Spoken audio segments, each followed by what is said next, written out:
with stories that we have. Cosby. You guys saw Cosby yesterday. There's two stories that's going on everywhere. One is Cosby, one is Spears.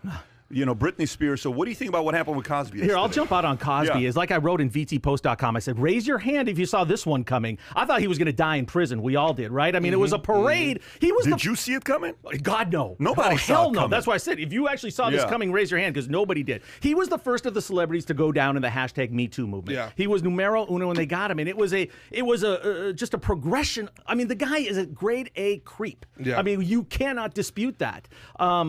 But you know what? If you like this country, you should be very happy that he was released yesterday, because this all falls on that DA that charged him when they promised him he won it. Okay? And when you see what's going on with Trump, where they're spending millions and millions of dollars and just doing anything they can to fabricate something and find something, they promised him they wouldn't charge him. He then incriminated himself in a deposition in the civil suit. And then they came back, used that information, and charged him. So technically, he should be let go. This is a great country. It proves it right there. I don't like Cosby, but I like the fact he's out because should let go on that conviction.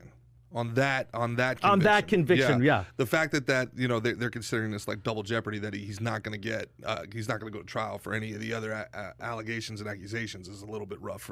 And it really goes back to, it kind of is the official end of Me Too, like you said. It's kind of the bookend on Me Too. I think once the Democratic Party was okay with President Biden balling his interns, that then they didn't say anything about that. After years of Trump grabbing by the, and then Biden is accused of actually literally doing that, and then that gets swept under the rug. That was the unofficial end of Me Too. They lost any foot to stand on. This is the end of it.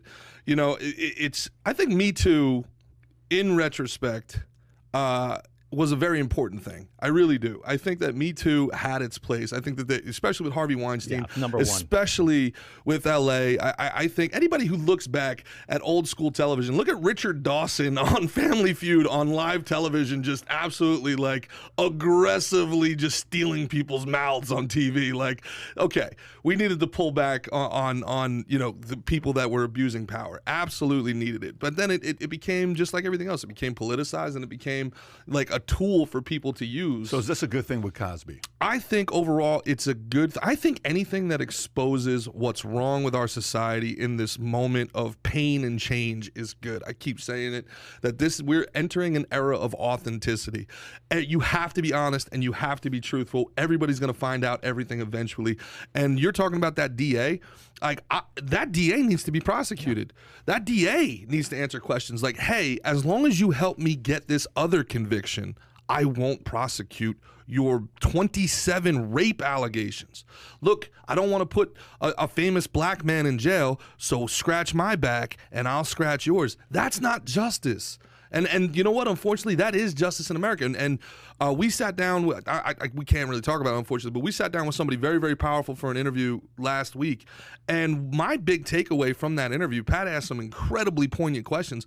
There's like no laws in this country. Everything is completely under interpretation at all times. It's a scary thought. It all depends on what the prosecutor wants. wants. Is under interpretation right now. The history of the country. It's what the prosecutor wants to go after, and that's it. The prosecution, the prosecutors, and the courts are the most powerful things in this entire country. You see the videos too of they're not charging anybody for thefts under $1,000 in California.